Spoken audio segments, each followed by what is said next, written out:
Tamta, and welcome to My Kitchen, Her Story, where we celebrate all things female leadership. Today's guest spent over a decade in investment banking as a VP, and she found herself wanting to create an impact-focused business that solved for a personal and a huge societal need.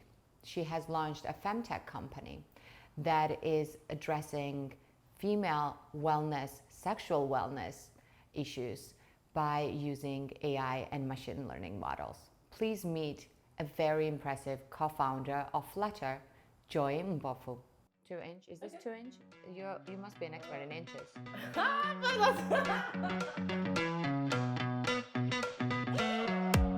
Welcome. Thank you. Thank you so much for being on our show. I'm very excited. I'm more excited. So normally we start our show with me asking the guest, what are you cooking today? Do you want to ask me that question? What are we cooking today? We're switching it up. We are making a Georgian dish. I'm very excited. That's where I'm from. We're gonna make my favorite Georgian dish. It's a walnut eggplant with walnut paste. Nice. Yes, so I'm excited. You're gonna be the sous chefing today. Usually I'm like slaving in the kitchen and doing all the sous chefing, but today we'll do it together. No, I love that. I personally am someone who cooks more with feelings, so when you asked me to have a recipe, I was like, yeah, can you choose? So I'm very happy that you are leading the way. Well, why not? But also like this is gonna be also very much going with a little bit of this, a little bit of that, feelings all over, because I don't know the measurements. So okay, perfect. So we're gonna wing it. So we can start. You can start helping me with peeling this beautiful eggplant. Actually, it's quite fitted to the conversation that we're having today. So while you peel that, I would love for you to start telling us, how did you get into this sexy industry? You went from investment banking to women's sexual wellness brand. Yeah. Let's talk about sex. Let's talk about sex and revolutionizing female pleasure. We are all about female pleasure. But I laugh because I said to someone, if you asked me, like when I quit my banking career and told me I was going to be doing a sex tech business, I would have been like, that's insane. But actually, when I look at my journey the last 3 years, it totally tracks. I came out of a 7-year relationship. I was 31 and just realized there was so little I knew about my body when it came to sex and pleasure. There was so little that I had explored in terms of female pleasure and like understanding sex and like what it means to be a woman. And then nobody was talking about it. So I went on my own journey of exploration and came up with this idea really born out of myself, like not understanding my body and just how the societal script for women and having sex is so focused on men that it makes sense. It's like if you ask people, you'd be like, oh my gosh, yeah, Joy's been talking about this for years after the breakup. Yeah. And I just wanted to find a way that technology could like revolutionize how we look at pleasure and help women better understand themselves. And that makes total sense. Why do you think you didn't know much about the sex world? But not even the sex world. I think I read this amazing research paper just as I was starting on the idea, and it's like the societal script for sex is very focused on men. It's focused on penetration, and there's no focus on women like owning their sexuality or enjoying sex. And then when it comes to orgasms, there's a massive gap between heterosexual couples from men and women experiencing orgasms because it's focused on, again, penetrative sex and not clitoral sex. So there's just so much research there. And I think as women, we don't even realize we're not having the most pleasurable experiences, that we don't talk about it. And then, I grew up, we never talked about sex at home.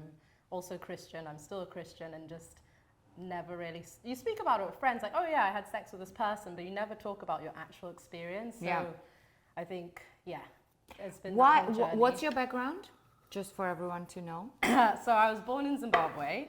and then moved to the UK when I was 5, grew up in England, and then moved to Switzerland when I was 14. So I've had a very like third culture kid experience. My family's lived in Switzerland the last 20 years, and then I came back to the UK for university, lived in Shanghai for a year, and then have like lived in London now the last 11 years.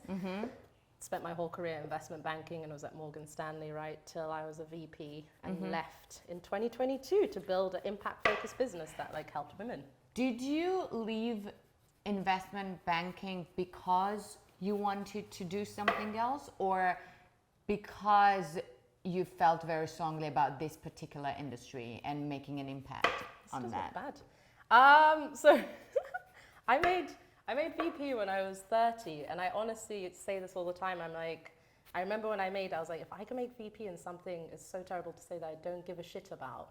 Imagine if I like actually followed my passion, which is like, I love women. I've always loved women, always championed like gender, diversity and equality. And I've always wanted to just do something that impacts people's lives. So I quit Morgan Stanley, not with this idea at all. At all? You just quit because you wanted to do something on your own? Yeah, I wanted to do something on my own, but I always knew it was going to be focused on women. And then, quit for that reason, to be honest. I had no idea what I was going to do. So how did you land on this industry? Obviously, you were curious. Oh, we're going to cut them in this like kind of like a thin, not that thin, like 2 inch. Is this 2 inch? You must be an expert in inches. I'm not an expert in penises, just in orgasms. Just orgasm. Okay, we'll get to that. We don't need them for, but anyway. More on that later. More on that for sure. In like a minute.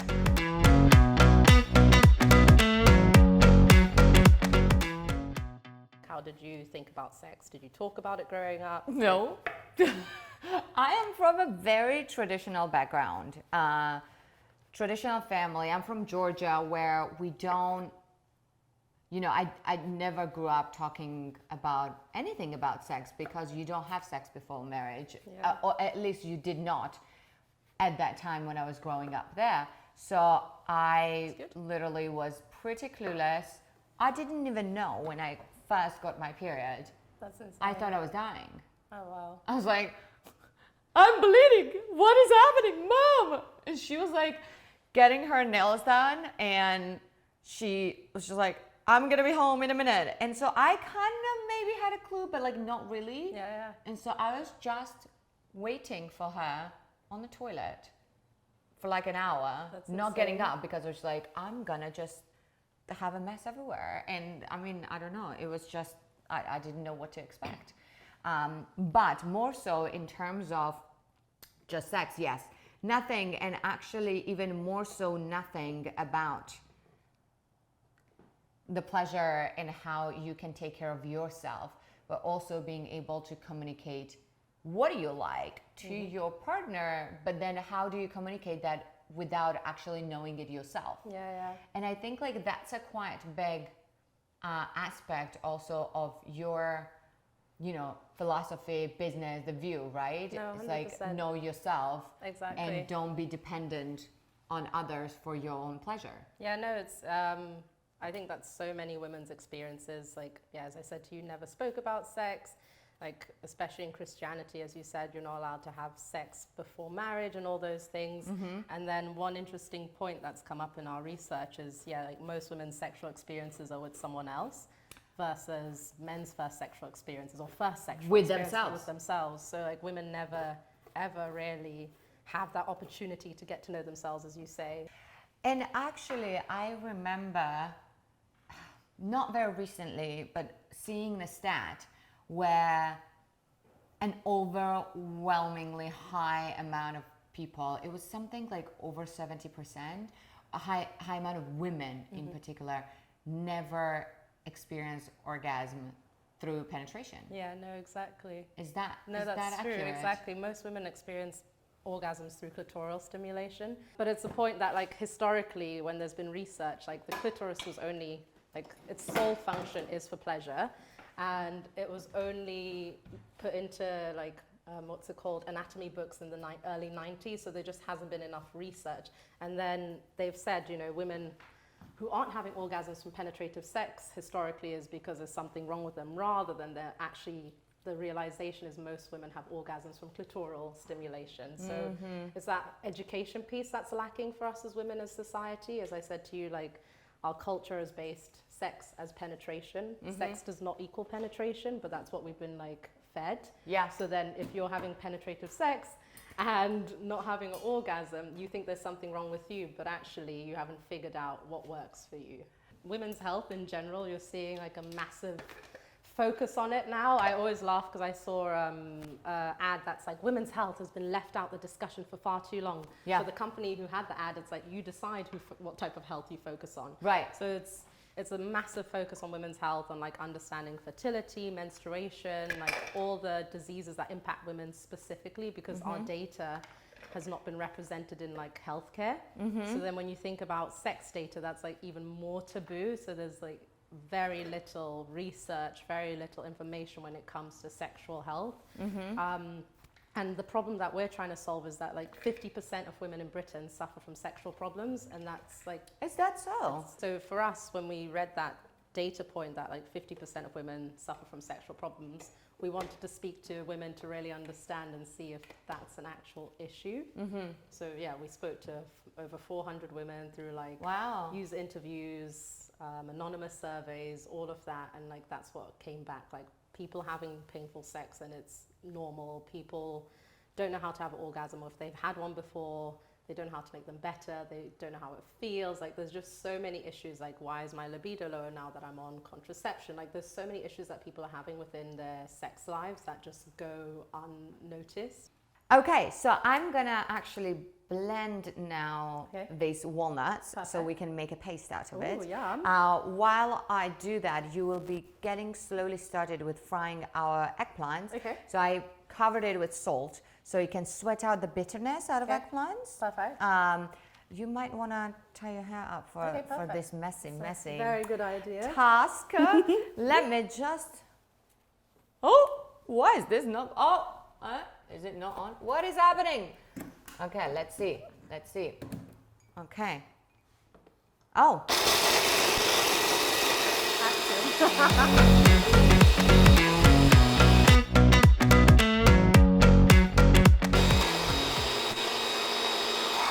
We want them pretty fine. Okay, perfect.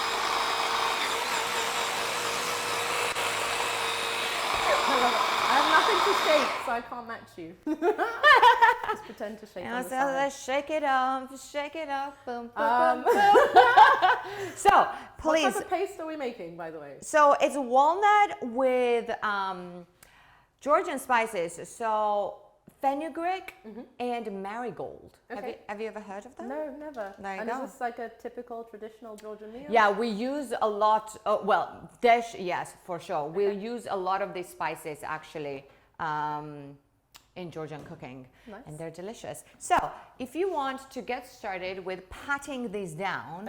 On both sides? On just one side. And then you have the oil here and you can start frying up our eggplants. And how do you want them fried? Golden. Okay. Just like you.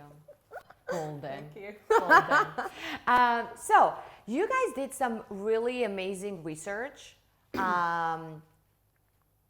Tell me all about it. What was the research about and what was the findings of it? Yeah, no, so the starting point, as I said, was that data point of 50% of women having sexual problems. And we wanted to validate that. Like, do women today feel this way? So we ended up speaking to over 400 women.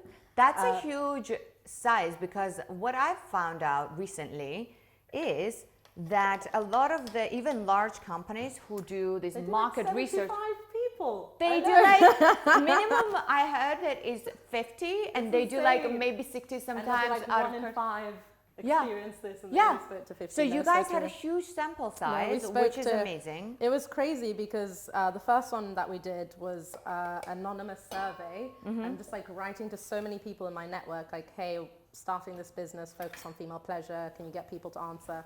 I'm so happy we did it anonymous, because obviously people have never really been asked these questions before. But yeah, what came back was astounding.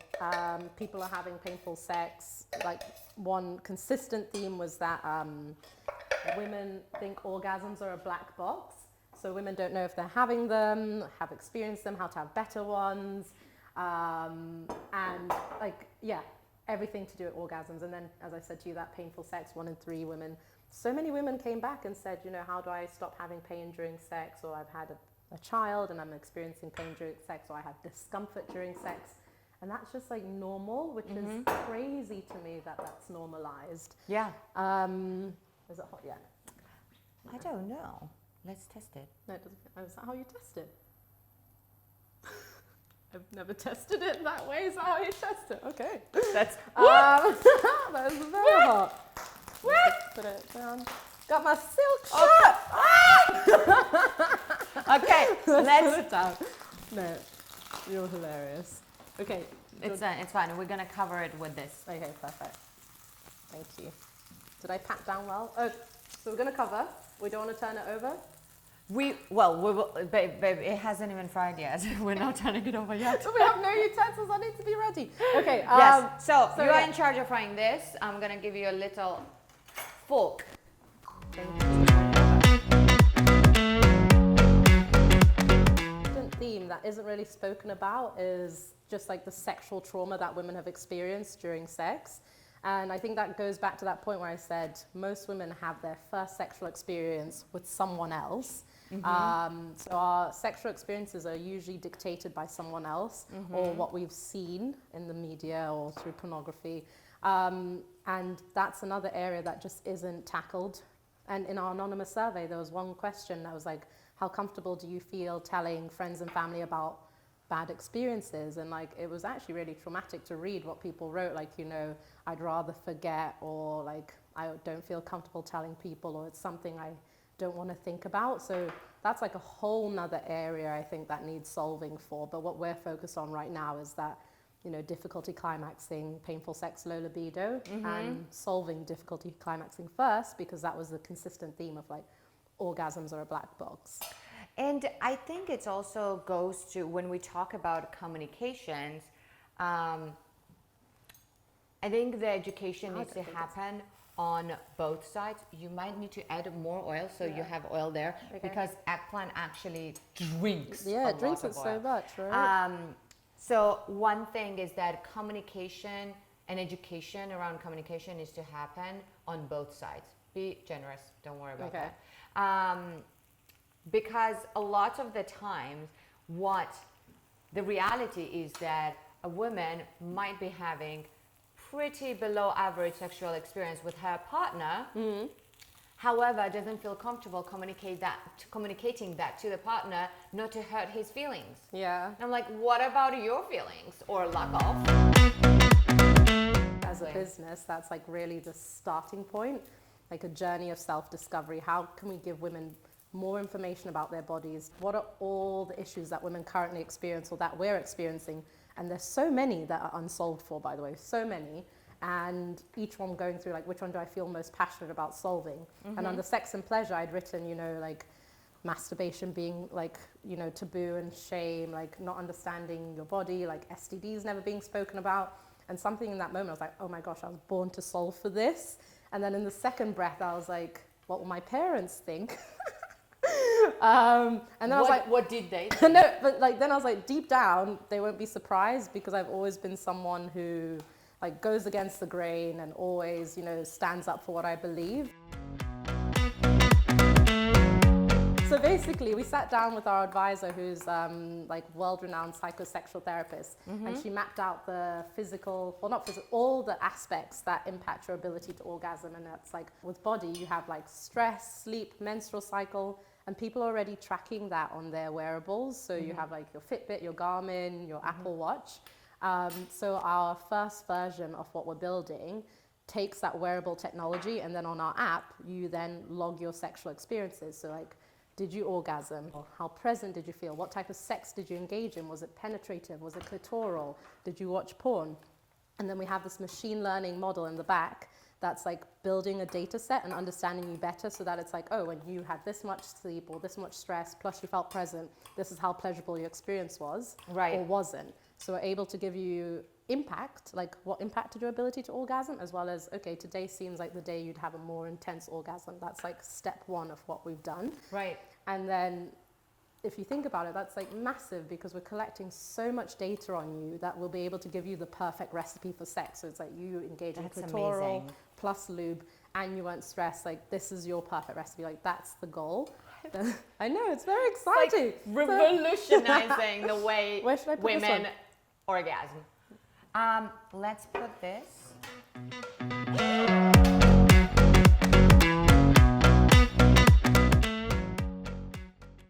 I think what excites me the most about what we're building is that it's like nothing like this exists at all. It's such an innovative way of saying we want to help women understand themselves. Yep.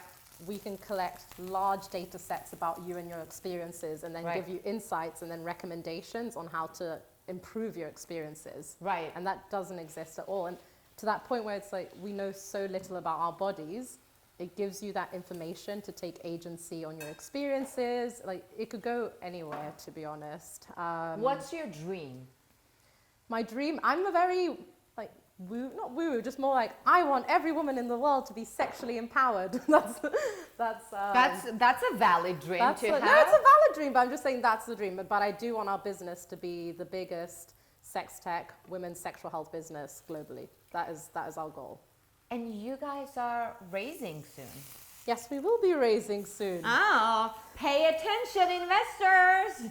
Money to fund the dream. But yeah. But also opportunity for them to be part of something massive. so high impact. Yeah, 100%. That's so true. Right? I was speaking to someone, and yeah, for us, we really want mission-driven investors who believe in the opportunity and see that it's a massive opportunity. Mm-hmm. Last year, I had the opportunity to speak at Sifted and the summit on sex tech and why it's the space where investors just aren't investing in, but it's, just crazy. Right. So investors who are mission-led understand that this is a huge opportunity. Sex is like, what's the word? It's recession-proof. Like, people are always going to have sex. Mm-hmm. People are always going to want to have sex. And what an amazing opportunity to improve sex for people that people would pay for. But yeah. Love that. Investors, pay attention, please. Thank you. Okay, so I am ready with this paste. Do you want to give it a taste test? Yes, of course. And let me know what you think. So we have walnut, marigold, fenugreek, parsley, bit of pomegranate. Oh, wow. And a bit of a water and vinegar to loosen it up and give it a bit of a zing. I love it. Oh, Open your mouth. Sorry. That's what he said. That's what he said. He watched The Office. It's like my favorite show. How did I not say that? What do we think? That's amazing. It's delicious. It has so many different flavors to it. It's like you taste one flavor and then something comes after. Yeah. That's really nice. Yeah. I like often, it too. How often do you cook this at home? Not often at all. The other day, last time I attempted to make this, I accidentally poured in too much water, so it was like loosey-goosey, and I didn't have any more walnuts left, so it's like, fuck. But I have to say, I've never cooked anything with marigold before.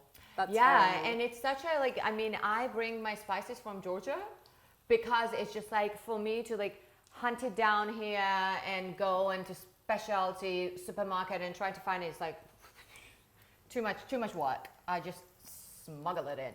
That's funny. Yeah, border control. I just remembered something, sorry. Tell me. You were asking about investors and what have investors said. I think one interesting thing that has happened with the whole experience is just more how people react to the conversation and then what advice they give. Yeah. So let's say right now we're finalizing our pitch deck and we send it around to people for advice. Yeah. And one of the stats that we have like a very personal experience of a customer, like meet Stephanie. Stephanie has been dealing with difficulty climaxing her whole life, and this has gone unsolved.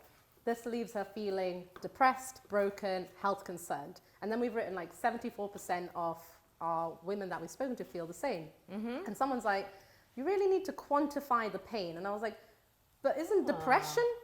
Someone feeling depressed, is that not painful enough? It's like on a scale of 1 to 10, how depressed are you?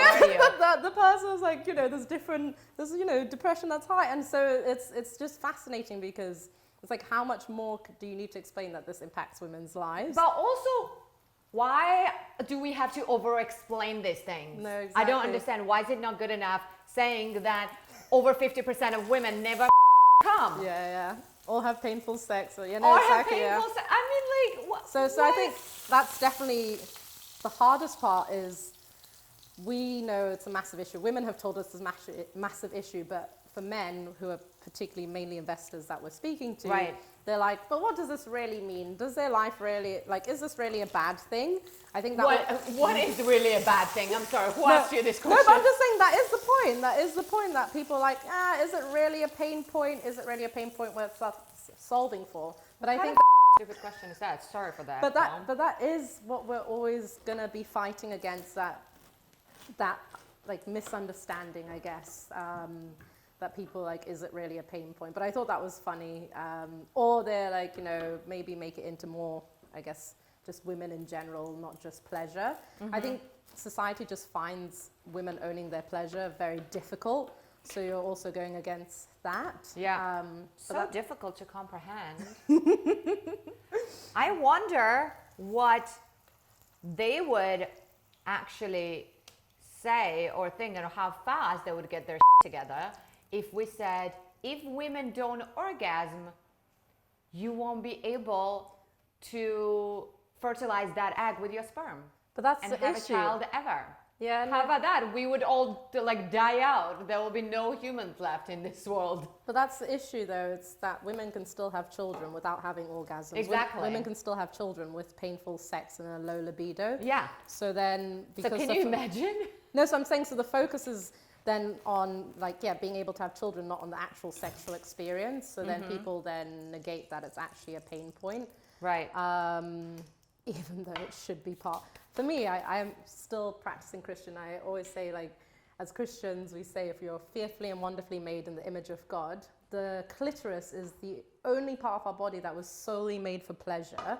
And we know nothing about it. So I just find it just insane that there's so little research, so little knowledge about it. And then, as you said, when it comes to men, there's a stat that when it comes to research, there's I think it's 3%, only 3% of public funded research in the UK goes to reproductive or gynecological health issues. Right. Even though 1 in 3 women suffer from reproductive and gynecological health issues. So it's like a broader women's health issue, as we said, that the focus on women is just, not great. But we're changing that and we're excited about it. Okay, yay. It's not bleak, it's good.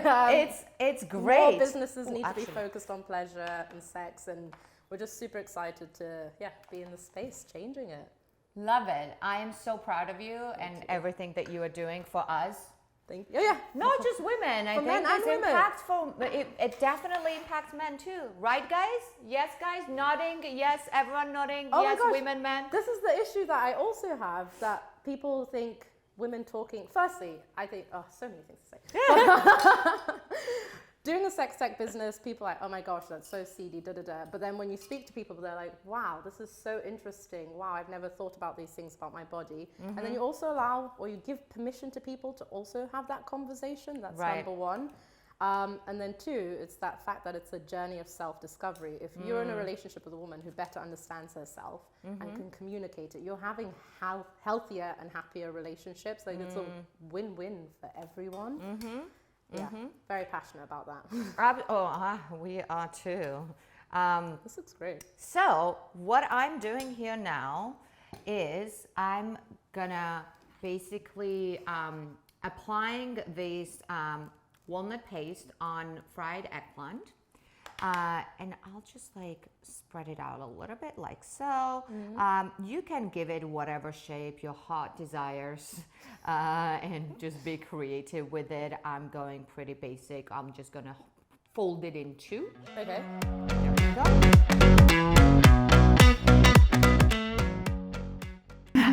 We're gonna now taste this. So hungry. This has been so fun. I'm starving too. Shall I cut it up? So basically, grab your bread, and I don't know, you wanna rip it into whatever, grab a piece of it. I'm gonna cut.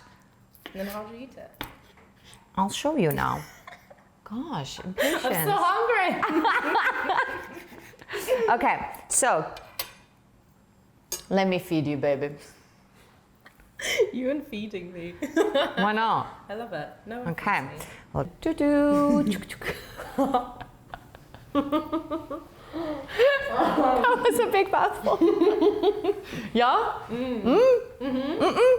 Maybe? I hope you communicate better in bed like than this.